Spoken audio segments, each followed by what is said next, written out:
بسم الله الرحمن الرحيم الحمد لله رب العالمين والصلاة والسلام على أشرف الأنبياء والمرسلين سيدنا محمد وعلى آله وأصحابه ومن تبعهم بإحسان إلى يوم الدين. أما بعد, Assalamu alaikum wa rahmatullahi wa barakatuh. My dear brothers and sisters in Islam, I welcome you to our session and our live session that we have from Masjid Alfurqan and here in Manchester. And alhamdulillah, we have been going through the fiqh regarding the preparation of the month of Ramadan. So this was the theme that we have been going through, and as you know, we have been going through themes since the beginning of this month, and the theme that we're going through, inshallah ta'ala, and even today, is the theme for preparing for the month of Ramadan. So I just want to apologize to you, inshallah ta'ala, and if I have been late for a couple of minutes, and it is my fault, and so I want you to know that, inshallah ta'ala. The media team, we're ready to, alhamdulillah, to have the program, mashallah, live exactly at 5 o'clock, but it was my fault. And the reason it's my fault is, as you know, we are under unprecedented times, and that's the time that we're living in right now, and things are not really easy at all. But alhamdulillah, by the will of Allah, Allah subhanahu wa ta'ala will make everything easy for us, inshallah ta'ala. And if I just give you the reason why I was running a couple of minutes late, and I have just left a meeting which was running for the last 2 hours, and this was a meeting, a symposium, where we had a number of ulama, almost as many as 40 of them, who came from mashallah, who are from all around the UK, and they were discussing some matters regarding the month of Ramadan, because we are absolutely living through unprecedented times. So things will be quite different this year, as you can all definitely predict. So my brothers and sisters in Islam, inshallah ta'ala, if you can remember our last Saturday reminder, we talked about the hadith that deal with the virtues of the month of Ramadan, or generally the virtues of fasting. So today, inshallah ta'ala, we're going to talk about things that are a bit more technical. We're going to be talking about the fiqh of Siyam. And inshallah ta'ala, this booklet I'm going to be reading from, this is a booklet, and a short booklet that was written by one of the ulama, Sheikh ibn Mohamed Sarhan. And this is a booklet that I'm going to read from, inshallah ta'ala. And this alim or the Sheikh, he's a teacher of Masjid al-Nabawi in Medina to Rasulillahi sallallahu alayhi wasallam. So I'm going to use his booklet, and inshallah ta'ala, as a reference point bi'idhnillahi ta'ala. So he begins with the name of Allah subhanahu wa ta'ala, Bismillahir Rahmanir Rahim, and the Sheikh deals with, the first thing that he deals with is actually to try and to help us understand what is actually fasting. Imagine if someone asks you, who's a new Muslim, for example, or someone who's not even a Muslim, just said to you, I want to understand the concept of fasting. I just want to try and envision that. I want to have that vision in my head. What do we mean by fasting? So this is the linguistic meaning of fasting, is to abstain from something. Okay, al-imsak. Lughatan is al-imsak, to abstain from something. What about the Shar'an, the Islamic definition of mashallah as-sawm? And what is it? Is worshipping Allah subhanahu wa ta'ala. Number one, it's an act of worship by abstaining from food. You stay away from food, drink, and other actions which invalidate a person's fast. From when to when? From true dawn until sunset. So that's the definition of fasting technically, or shar'an. Some of the ulama, they do add an extra part, which is with a specific intention. What does that mean? You need to have the intention of fasting that particular day or that particular month, and so forth. So this is when it comes to the technical meaning of what fasting is. So we need to understand. So if imagine now somebody asked you, what's fasting? So now you know linguistically what fasting is, and also you know the other thing which was also very important. What is the technical meaning of fasting? So it's a worship of Allah by abstaining from food, drink, and other actions which invalidate a person's fast from true dawn to sunset. So from the time of Fajr, true dawn, until to sunset, until the sun sets. And what are the pillars of fasting? Arkan as-Siyam, and they are two things, like the Sheikh has mentioned here. Number one is an-Niyyah al-Khalisah. What does that mean? A sincere intention, that you have proper intention, and that you are going to fast for the sake of Allah subhanahu wa ta'ala. And number two, the second pillar of fasting is abstaining from anything that invalidates your fast. For example, such as eating deliberately, for example, or drinking water deliberately during the period that you're supposed to be fasting. And so someone might say, is there only one type of fasting, or there are different types of fasting? So we have different types of fasting. So types of fast, for example, and the niyyah and the intention will also depend on the kind of fast you're fasting. So imagine if you are fasting the month of Ramadan. As we all know, Ramadan is just around the corner. It's probably going to be here with us. Probably this time next week, we will definitely be fasting if we're still alive and healthy and not traveling, okay? And everything's fine. Inshallah ta'ala, we should be fasting this time next week. So if you are fasting obligatory fast, this includes the month of Ramadan. That's one. Another thing it includes is expiations, al-kafara. And it also includes vows. These three different fasts are called obligatory fasts. Whether when you are fasting Ramadan or you are doing expiation, which is the kafara. Okay, for example, you have made you committed a particular sin, and in order for you to kind of like make tawbah from that, and for example, sin that you've committed, you need to pay an expiation, or you have to do an expiation, a kafara, and you need to fast maybe a few days or 2 months consecutively, depending on what kind of sin you've committed. Or a vow. For example, somebody said, I made a vow, if Allah subhanahu wa ta'ala helps me get this job, I'm going to fast 3 days. So that fast becomes an obligatory upon you, because you made that promise to Allah subhanahu wa ta'ala. For example, someone said, Ya Allah, if you give my parents, my mother, for example, who was sick in the hospital, if you make her feel better, and she comes out of hospital and she comes back home feeling well, I'm going to fast 2 days for you, Ya Allah. So if you make that, that's a vow. So that is also an obligatory fast. So when it comes to that, when do you need to make the intention for that kind of fast? You need to make the intention for that kind of fast the night before. So let's say tomorrow is the first day of Ramadan, so you need to make the intention to fast tomorrow tonight. So it's very important before the time of Fajr.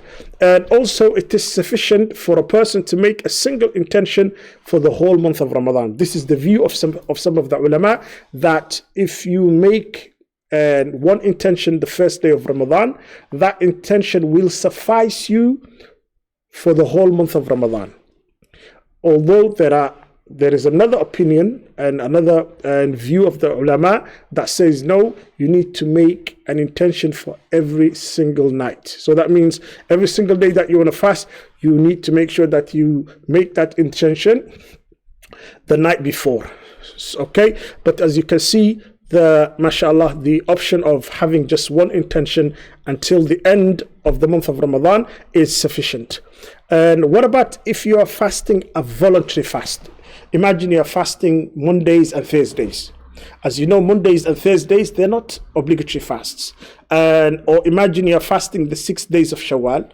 Or imagine you are fasting the day of Ashura. Or you are fasting the day of Arafah, and so forth. So when you are doing those days, what kind of intention do you need? When do you have to make that intention? So any voluntary fast that you're doing, it can be made within the day itself, with the condition that you have not done anything that break your fast. What do I mean by that? What I mean by that is, imagine you woke up tomorrow, and then you found out tomorrow was, and someone told you, for example, tomorrow was Ashura, okay? And then anything, you have not drunk anything, you've not, for example, if you're married, you have not slept with your wife. So what's going to happen? From that moment, from 10 o'clock, you can make that intention. Or for example, you came you came to a house, it was on a Monday, for example, or a Thursday, and you came back, and then you've asked your wife or the people who were in the house, do we have any food? And then they said, no, we haven't got any food at home at all. And then you just said, okay, since I have not eaten anything, and now it's 12 o'clock in the after, or 12 at noon, so I'm just going to continue the rest of the day and fast and just have the ajr for that. So if you are doing voluntary fast, and you can do the intention from the day in and of itself. Okay, so the next point that we're going to move on to is, what are the conditions that obligate fast? Okay, for example, an individual, what is it that obligates him or her to fast the month of Ramadan? And you need to be a Muslim, first of all. Islam is very important. Fasting is only accepted from Muslims. So, for example, if you have a friend who's a non-Muslim that you work with, and he said, or she said to you, like, in solidarity, I want to fast with you guys. Okay, I don't want to eat in front of you. I don't want to drink in front of you, out of being just like a good friend or a colleague or somebody who's working with you. What I'm going to do is, for example, I'm just going to fast with you. You need to know that person, yes, they might be doing something good to make you feel really good and try and help you and stand by your side. But Allah subhanahu wa ta'ala is not going to reward them for doing that because they're not Muslim. Number two, intellect. Condition number two is intellect. Okay, so if someone is insane and mentally is disabled, they don't have to fast. Number three is puberty. So the age of puberty as well is important. What does that mean? The person has to reach the age of puberty, for example. And what are the signs of actually reaching, for example, puberty? And some of the ulama, they say that there are certain signs that will indicate that someone has reached the age of puberty, such as like you need to be at the age of 15, or for example, let's say a wet dream. For example, if someone has a wet dream, and whether it's a boy or a girl, when they reach that age where they can have a wet dream, for example, if a girl, she has her, let's say her period started, and even at the age of 12 or 13 or a bit earlier than that, from that moment it becomes an obligatory upon her to fast the month of Ramadan. What about if a child reached the age of tamyiz? Okay, the age of tamyiz, what we mean is the age of distinction. So if a child has reached the age of distinction, tamyiz, where they are able to tell from right from left, or for example, they can eat by themselves, or they can go to the toilet by themselves. If the child reaches that age, they can be encouraged to fast part of the day or the full day. For example, like the companions used to do, they would train their children, like when they were young, to fast the month of Ramadan, for example, and once they become like a little bit tired, or for example, they become like a bit, they need food and that, they would give them toys so they can play and become busy.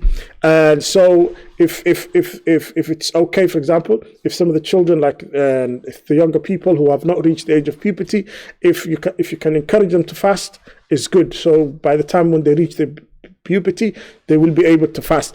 And if the child finds it difficult to finish the whole month, or to finish a whole day, or 10 days or whatever, you can allow them to fast partially part of the day. For example, you might say to your child, okay, let's fast like half of the day, and then if they get used to that, you can ask them to fast a bit more than that, and then if they get used to it, a little bit extra. So that's the second condition. The third condition is, we've mentioned three conditions so far. The fourth one is residence. So what that means is like you're not in a state of traveling. So when you are staying in your own house, for example, or in your own city, and you need to be fasting as well. So fasting is not obligated upon a traveling person, although it is better to fast as long as there is no difficulty upon him. Why? Okay, so let's say if you are traveling and it is not difficult for you to fast, even though you are traveling, and you should fast. Why then? Why though? Number one, the Prophet ﷺ often fasted whilst on a journey. That's one. The second thing is the fast need not be made up at a later date. Okay, the third one, it's easier to fast during the month of Ramadan because we have seen many times where people because they were traveling, they did not fast that day, or they missed a couple of days, 3, 4 days, 5 days. And then later on, when they were supposed to be making it up, they found it difficult until the next month came and until the next Ramadan came a year later. So to avoid that kind of thing, it's better to fast as well, unless it's really difficult. Also, a person gains the virtue of the month of Ramadan. Do you know when you're fasting and a day which is in the month of Ramadan, it is better than making it up in another month. And so the other thing is, and the other condition is health. And if you are healthy, it's also it becomes an obligation, and it becomes an obligatory upon you to fast, because an ill or weak person does not need to fast. If you are ill, for example, you are excused and you don't have to fast, then you can make it up for another day. Also, the sixth condition is purity. Okay, and this is especially for our sisters. Okay, and a sister has to be pure from menstruation or postnatal bleeding. Okay, and wudu is not a condition of fasting. You just also have to remember that. Okay, what about fasting for the person who's ill? So we're going to look into that. And chronic illness, for example, or someone who's weak, a weak or old person also falls under this category. There is no obligation to fast in this state. Imagine you have a grandfather, or you yourself, and you're an old person right now, or you have a grandparent who's quite old, and they reached a certain age where they are unable to fast because they are absolutely weak. That time, what's going to happen? That person doesn't need to fast. Okay, or a person who also has a chronic illness, it means like they will never get better from that illness. That time also, that person doesn't have to fast. Okay, what do they need to make up then? However, a poor person must be fed for each day missed. Okay, and each person must be given staple food of the locality, such as wheat or rice, to the measure of half a sa', approximately 1.5 kilogram. Okay, so that's the amount that you need to give to that poor person as well. And it is also encouraged to give and also a bit of meat, sauce, and things like that, inshallah ta'ala. If this cannot be afforded, for example, nothing is obligated.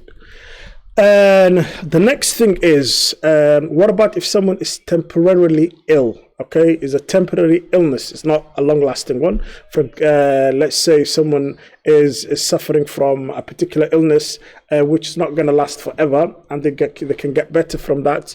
For example, if a woman is going through her period, for example, if a woman is going through a postnatal bleeding, or if a woman is breastfeeding, for example, and they all fall under this category, the temporary illness. And so, what do they need to do? They must just make up the missed fasts at a later date according to the number of days they have missed. Okay, and when it comes to the beginning of Ramadan, how do we know that Ramadan has actually begun? How can we know that? How do we find out? It can be known by one of two ways: sighting the new moon, or completion of 30 days of the month of Sha'ban. So if 30 days of the month of Sha'ban is complete, that means we can begin the day of the first day of Ramadan the next day. Or if someone sights the new moon, it is likely, my brothers and sisters, this Ramadan to begin, inshallah ta'ala, next Friday. So the first day of Ramadan is very likely to be next Friday, inshallah ta'ala. And the question now is, if next Friday is the first day of Ramadan, you need to know before that, the night before that, it's going to become the first night of Ramadan. So that's when Taraweeh begins. And as I said to you just at the beginning of this recording, or at the beginning of this live show, or a reminder, or the Saturday reminder, I said I was late for a couple of minutes, and one of the reason I was really late was I was part of a meeting, a symposium that was happening, and that was organized by some of the ulama, and it was like a UK-wide, mashallah, meeting of the ulama, where they were discussing what will people be doing this year, because this is a very unique year. It's not normal, and it's going to be a Ramadan where the masajid will be closed. It's going to be a Ramadan where people will not be able to come and congregate together and break fast together. It's not going to be a Ramadan where people can come together and perform Salat Taraweeh. So what's going to happen now? Okay, so these are some of the points that we're discussing. For example, how can people perform Taraweeh in the month of Ramadan when we have this kind of situation? And are we going to do virtual Taraweeh or not? Or are we going to just tell people to pray Taraweeh by themselves on their own and just recite whatever Quran that they know and so forth? Inshallah ta'ala, that meeting was still going on and as I left. And inshallah ta'ala, the outcome of that meeting, hopefully we'll let you know what the outcome is. But it's very likely, inshallah ta'ala, that Taraweeh this year, will be performed individually by people at home. So that means families will be praying together at home, okay? And probably we're not going to be having virtual Taraweeh where the Imam is going to be in the masjid and people will be following that Imam while they're at home. So probably that's not going to happen where you're going to pray behind the Imam virtually. So that's probably not going to happen, because a lot of many of the councils of fatwa around the world, they are not happy with that flexibility or allowing people to do that. So inshallah ta'ala, we're still waiting for more and more inshallah ta'ala information regarding this particular issue, but it is very likely that people will be performing Taraweeh as it was performed at the time of the Prophet sallallahu alaihi wasallam. The companions used to fast, and then they used to break their fast at home. There was no probably collective iftar or anything like that. And then they would pray the Taraweeh at home by themselves, including the Prophet ﷺ used to pray by himself. It was said the Prophet ﷺ, it was only 3 nights or 2-3 nights where he came out to the masjid to pray Taraweeh, but other companions started joining him and praying behind him when they heard that.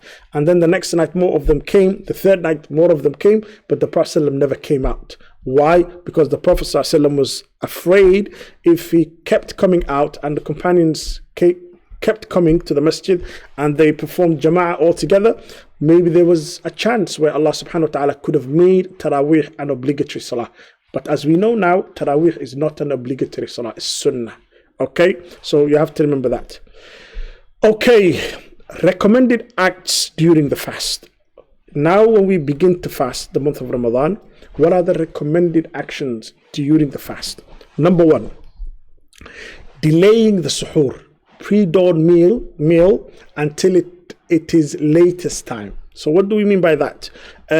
So do not have your suhoor, like let's say straight after Taraweeh, when you pray your Taraweeh, or before you go to sleep, for example, before Fajr, okay? So it's better that you go to bed after Taraweeh, you wake up for suhoor before the time of Fajr, eat your suhoor, and then after that pray your Salatul Fajr when the time of suhoor comes to an end. Also iftar at the earliest time. So when iftar and the time of iftar comes, you do not need to delay 2-3 more minutes or 4 minutes. I want to make sure, and I'm just going to delay it for 2-3 more minutes just to make sure that the sun is fully down, okay, or the sun is fully set and so forth. No, as soon as the sun sets, or the timetable tells you this is the time of iftar, you need to break it straight away. Number 3, breaking the fast, okay, with fresh dates and water, if that's also possible, inshallah ta'ala. If they are not found, then dry dates. If there's no food or drink, then the intention of iftar is done in the heart. Let's say somebody doesn't have food, drink, or whatever to break fast with, they just make the intention that they are going to break their fast. Also, dua is important. This is another sunnah act that you can do when you are fasting during the day, especially before iftar. Just before iftar, it's better that you make dua. Allah subhanahu wa ta'ala will accept your dua. Like we recently mentioned in our khutbah or the Friday reminder, we mentioned the dua of 3 people are always answered by Allah subhanahu wa ta'ala, and the first one was dua us-sa'im, the dua that the person who was fasting actually makes. And another thing is performing Umrah. But this year there is no Umrah. I'm really, really sorry. This was like the normal times. This was the Sunnah to go and perform Umrah. But this year it doesn't look like that anyone is going to be performing Umrah. Okay, so but inshallah, if you had the intention, inshallah ta'ala, Allah will reward you for that. Imagine if you were someone who used to regularly go to Umrah every Ramadan.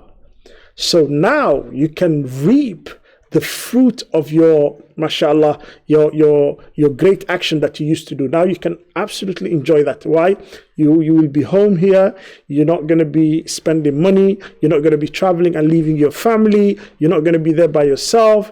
And still you're going to get the ajr because you used to go to Umrah every Ramadan. Because some of us, alhamdulillah, some of our brothers and sisters, Allah subhanahu wa ta'ala blessed them with wealth and time and health. And they had the opportunity to go to Umrah every year, especially during the month of Ramadan. Those people right now, they can get that ajr for, even though they're not going. Subhanallah. Also, the person who's going to get the ajr this year, hopefully, is the person who had the intention to go to Umrah this Ramadan. They saved up the money, they had the intention to go, and some of them might have even paid the travel agencies, for example, and the money, so because they already really had this intention to go to Umrah during the month of Ramadan. Those people also, inshallah ta'ala, they'll have their ajr. Also, another action which is sunnah is saying, I'm fasting to the one who insults you. Imagine right now, if you get into a situation, a scenario where you are queuing up for a shop, for example, for shopping, or you are walking outside, and then somebody just comes to you and it's kind of like, and begins to be rough with you, like they start swearing at you or your family, or they tell you off and this and that. Instead of retaliating, you should be saying, I am fasting, okay, and I'm not going to do anything. Also, another act of mashallah, which is going to be sunnah action during the month of Ramadan, is seeking the night of Al-Qadr, Laylatul Qadr, okay? We have to remember, yes, we have COVID-19, we have coronavirus, but there will be Laylatul Qadr as well. Please remember that. Don't think if you're not coming to the masjid for Salatul Layl and Tahajjud, there's no Laylatul Qadr. No, this Ramadan also has Laylatul Qadr. We need to get it ourselves while we are in our own houses. Okay, so some people might think, oh, I'm not going to bother looking for Laylatul Qadr because I'm not going to the masjid. No, we should really look for Laylatul Qadr. Okay, and try, and inshallah ta'ala, do our best to worship Allah subhanahu wa ta'ala at home. Okay, more than we used to even worship Allah subhanahu wa ta'ala when we used to come to the masjid. Why? Because when you are at home and you are worshipping Allah subhanahu wa ta'ala by yourself, or just yourself and your family, sincerity is far more likely that time, because you are probably doing this for the sake of Allah. Okay, sometimes shaitan will make you come to the mosque and he knows that you're not going to get a single ajr for that. Why? He knows the intention you're coming to the masjid for. He can understand that. He knows, like, he's going to get you to the masjid, but while you're in the masjid, you will never have the intention of doing this for Allah, but you just want to kind of like see your friends, you just want people to see you, you want people to praise you for coming to the masjid, so you just want like your parents to say, well done, you've been to, for example, you've been to Salat Taraweeh, and then you've gone to Tahajjud, and you just want to catch up with your friends and things like that. So you're not going to have that. What about if you're at home now? You're going to get a lot of ajr. I'tikaf, number 8. So this is another sunnah, but this year probably we will not be able to do i'tikaf. But those people who used to regularly do it, inshallah ta'ala, they'll have their ajr. What about the ones who have those of us who had the intention to do it? Inshallah ta'ala, they will also have the ajr bi'idhnillah ta'ala. Because the i'tikaf can be done only in the masajid, and according to the correct opinion of the ulama. Okay, what are the actions or the acts that are permitted for us during the time that we are fasting? It is permitted for a fasting person to swallow, for example, their saliva, taste a minute amount of food. For example, imagine the wife, our sister is cooking at home, preparing the food, or our brother is cooking at home preparing the iftar. Okay, so if they want to see if the sambusa has got enough salt, if they want to see like if for example, and the pancake they're making, whatever they're making, if it has the right stuff, the lahoh and the ancelo. So if they think that it has it like the Somali pancake, as you know, brothers and sisters, okay, that delicious one. If you want to see if it's got the right stuff, it's okay. Another thing that you're allowed to do when you are fasting, take a shower. You can take a shower. Okay, you can use the miswak. It's allowed for us to use the miswak. Brush our teeth with toothpaste as well. We're allowed to do that. Use perfume is okay. You can do that. And any other action which is not an invalidator of our fast. A person can rinse the mouth with water, but this should not be done excessively. So that you swallow part of the water. Okay, so acts. So you might want to know right now, what acts, Brother Muhammad Ali, will invalidate my fast? Number one, eating and drinking intentionally. Remember the word intentionally, because if somebody eats or drinks during the day of Ramadan while the person is fasting, if they don't do it intentionally, out of forgetfulness they ate or they drank water, that time, inshallah ta'ala, the fast is going to be valid. If a person eats or drinks forgetfully, he should continue fasting. Number two, what is going to invalidate your wudu, your fast? Sexual intercourse. Okay, sexual intercourse. So that means where a married couple, okay, where they sleep together and they have sexual intercourse, full sexual intercourse.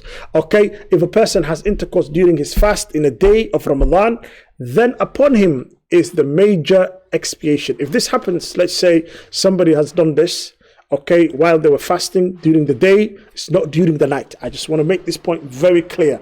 And a husband and a wife, they can sleep together during the night when they're not fasting, and they can enjoy one another. But this is only the time when they're fasting. So from the time of Fajr, when they stop having their suhoor, until the sun sets, that's the period when where they cannot enjoy themselves like one another and sexually. So it's not allowed. What about if this happens? But there are certain conditions. Let's say a man sleeps with his wife during the day of Ramadan while he's fasting the day of Ramadan, and he did it intentionally, meaning like he knew that he was fasting.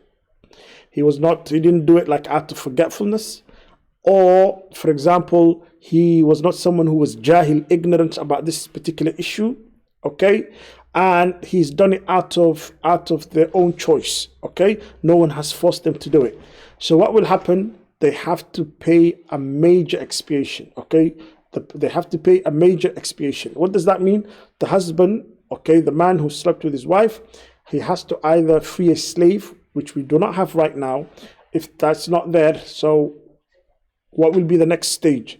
You need to fast 2 months consecutively. You can see the expiation is really, really a tough one, okay? It's not an easy one. And the third, if you can't do that, if unable to do so, then feeding 60 poor people. Okay, so that's going to be the expiation of someone breaking their fast by sleeping with their wives, for example. Okay, the next one is discharge of semen. Okay, masturbation. If somebody masturbates, for example, due to touching themselves or kissing or hugging or any other action out of desire, that's also going to be what? That will mean that you broke your fast. But what about if somebody just went to sleep and they had a wet dream? That's not going to break your fast. Okay, so someone was sleeping like during the day while they were fasting, they had a dream and then something happened and a semen was discharged. They don't have to break their fast that time. The fast has not broken or has not been nullified or invalidated. Rather, they will just continue fasting. Anything similar to eating or drinking, okay, that's also going to break our fast, such as what? Taking nutritional injections. Like if somebody takes a nutritional injection, that's going to break your fast. As for injections that have no nutritional value, they do not invalidate one's fast. Okay, another thing that will break your fast, according to some of the ulama, bleeding due to cupping, okay, hijama. A small amount of bleeding due to blood analysis, for example, or the like, does not invalidate a person's fast. Imagine you had a GP, for example, appointment, and they just want to kind of like take a blood test from you. That's okay. That's not going to break your fast. But what's going to break your fast is like if you have cupping done to you and hijama, that's going to vomiting. But what kind of vomiting? Intentionally vomiting. So if somebody, for example, put their finger inside their mouth and they make themselves vomit, okay, that time, or you take something that make you vomit forcefully, okay, so that's not allowed. So another thing that will break your fast is menstruation and postnatal bleeding. Imagine a sister was fasting and throughout the whole day, and just the last few minutes or maybe 10 minutes before the before the time of breaking the fast, she started to have her menstrual period. What's going to happen? That is where her day will end, and then she needs to make up for that day. So inshallah ta'ala, that's regarding what breaks our fast. Okay, impermissible acts during the fast. Okay, so what are the things that are really makruhat or they're not allowed? So what are these things? These actions are impermissible, but do not invalidate the fast. They're not going to invalidate your fast, but they are impermissible. You shouldn't be doing really things like this. And for example, a young person kissing their respective partners, as it may lead to other actions. So for example, imagine a young brother, a young sister recently got married just before Ramadan, and they're both still young, mashallah, and then what happens, like the brother comes and he gives his wife a hug or a kiss. So that's disliked. Why? It could lead to a bigger thing. The other thing is false statements and other impermissible actions such as lying and backbiting. These are impermissible. They're not going to break your fast, but they are impermissible. Okay. Number 3, ill-mannered behaviors and a lack of tolerance towards other people. And also the other one is fasting 2 days consecutively without breaking the fast in between. So this is also makruh. So where you just continue fasting 2 days without breaking the fast. And also here, inshallah ta'ala, I'm just going to touch upon, like the Sheikh and Hafidhullah ta'ala has done, the voluntary fasts. What are the voluntary fasts? The 6 days of Shawwal that we fast straight after Ramadan, or few days after Ramadan within that month of Shawwal. And for a person who has completed fasting the month of Ramadan, it's preferred to complete these 6 days consecutively as well. And day of Arafah, that's another fast which is mashallah a sunnah fast. The day of Ashura, and every Monday and Thursday, okay, these are the voluntary fasts. And for example, 3 days of every month, specifically the 13th, the 14th, and the 15th as well. Throughout the month of Muharram, mashallah, fasting that great month, mashallah, the sacred month, fasting the first 9 days of Dhul Hijjah, that's another sunnah, mashallah, fast that we can do. And the month of Sha'ban as well, which we are still in it, and so forth. What are the disliked fasts? There are certain fasts that are disliked. So number 1, singling out Friday or Saturday. So where you just say, I'm going to fast this Friday, or I'm just going to fast the day of Saturday. So if you single them out, that's actually disliked. And the other thing, inshallah ta'ala, and another fast which is really disliked, and is, let's say, and as I said, and singling out Friday and Saturday. However, if a person fasts one of these days due to a specific reason, and it is not disliked, reason, then it's not disliked. For example, if the day of Arafah falls on Saturday, it's permissible to fast that day, which is Saturday. And also impermissible fasts. Okay, we talked about the disliked fasts. Now we're talking about the impermissible fasts, to specifically single out the month of Rajab for fasting. Okay, or for example, to fast a day of doubt. Okay, which is the day and the last day of Sha'ban, okay, with the excuse that perhaps Ramadan has entered. And the days of Eid, okay, it's impermissible to fast those days, fasting the days of Tashriq, okay. The days of Tashriq are the days of the 11th, the 12th, and the 13th of Dhul Hijjah, after the big Eid. Okay, the Eid of Al-Hajj, Eid al-Adha. And so fasting the days of Tashriq, with the exception of a person performing Hajj who's required to but unable to sacrifice a sacrificial animal. So those people, they can fast. But other people who are not there, or they're not supposed to be doing this sacrifice, and they cannot, and they are able to afford that, they don't. They should not be fasting those days. Okay, joining 2 consecutive days of fasting without breaking the fast in between as well. Okay, what about making up missed days? Some of us, we still have probably, and we still owe some days from last Ramadan, and you need to be making those days up. Very important, make them up very, very quickly. It's recommended for a person to make up missed days of fasting immediately after the day of Eid. Okay, so we're talking about last Eid right now. That should have happened. It is not permitted for a person to delay making up missed fasts until the next Ramadan. Now we still have a few days left. If you still owe 2-3 days, please, you got the time right now. Make it up as soon as possible, inshallah ta'ala. And you can also do this for the relatives of a deceased person. Can make up for any missed days on behalf of the deceased as well. If you know, like your late mother or your late father, they owed like 1 or 2 days, and they have told you about it, and you know about it, you can make that up for them, inshallah ta'ala. So alhamdulillah, these are the issues that were regarding, alhamdulillah, fasting the month of Ramadan, and generally the fasting, some of the fiqh issues, alhamdulillah. And hopefully next week, inshallah ta'ala, we will probably be completing this short, mashallah, booklet that the Sheikh Hafidhahullah ta'ala has written regarding the fiqh of, mashallah, fasting.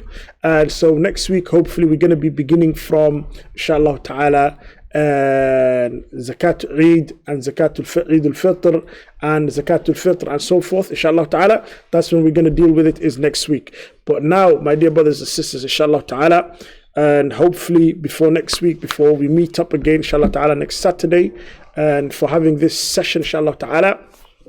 And in the meanwhile, inshallah ta'ala, we'll let you know if there's any changes. And I just want to inform you something which is very important. Tomorrow we have a conference for you, mashallah, an online conference for preparing ourselves for the month of Ramadan. So if you missed anything that I have said today, if you missed anything which I have said previously, and maybe things I have not even said yet, and inshallah ta'ala, tomorrow we have a number of mashayikh, some of them from the UK, some of them from outside the UK, such as North America.